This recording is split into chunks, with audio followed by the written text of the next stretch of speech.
So let's take a look at this week's internet weather. We have the top 10 most probed ports for the past week. At the top of the list is 23 TCP, that's Telnet.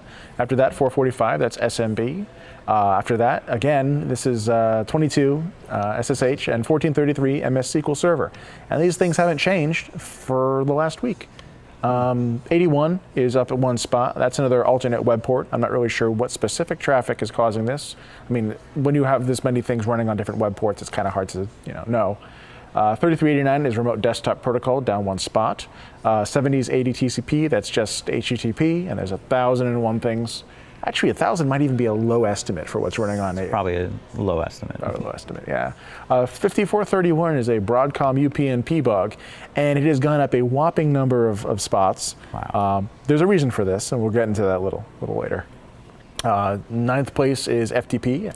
So 8545 is related to crypto mining, and the daemon itself has some sort of bug. If you expose it to the internet, people can sort of reach in and steal all your monies. So that's why people scan for that one. Top 10 most sources probing, 445 and 23 at the top, as they usually are. 5431 has jumped up again for the same reason that we'll see in a second. 8080 is another web port. 80, another web port. 5555 is Android Debug Bridge. That's been up there for a little while. Those are Android devices that have been unlocked and are exposing the ADB debug port to the internet. And when you say debug, yes, it does give you extra access to the device beyond what you would normally have.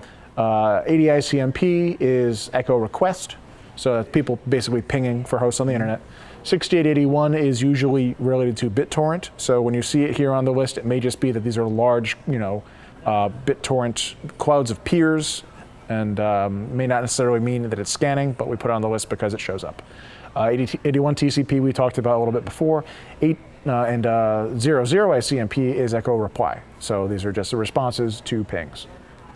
So taking a look at SMB, you can see over the last 60 days that it has actually sort of crawled up. You can see that daily cycle there, a lot of Windows boxes that are getting turned on and off.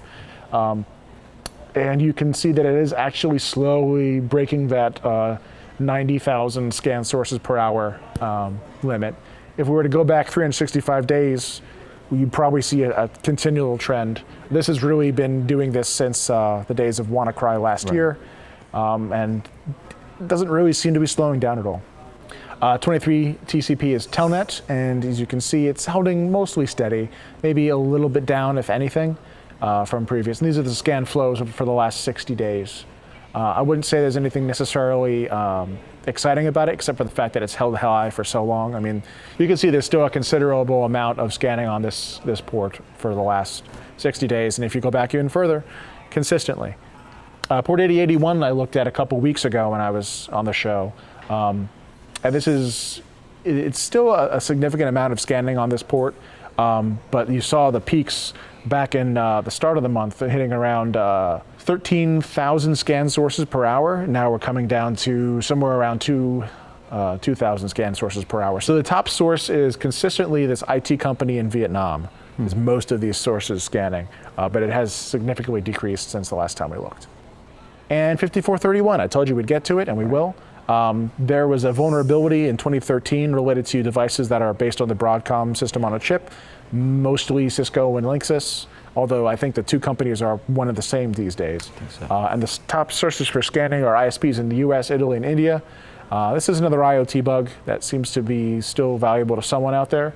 The Broadcom bug that we've been tracking for a while, the scanning on that continues to go up and down very violently. Not necessarily a change in its behavior, but still that it shows up on the Internet Weather's top 10 every week as having made some ridiculous jump from one ranking to the other.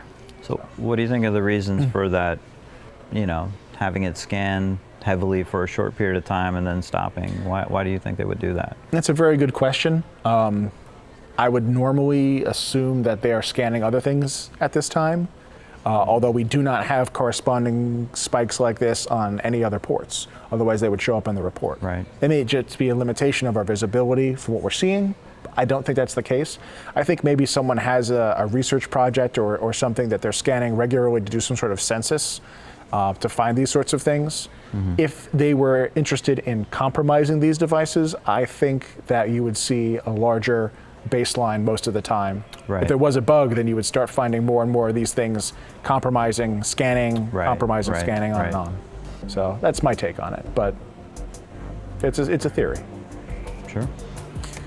And that's our internet weather.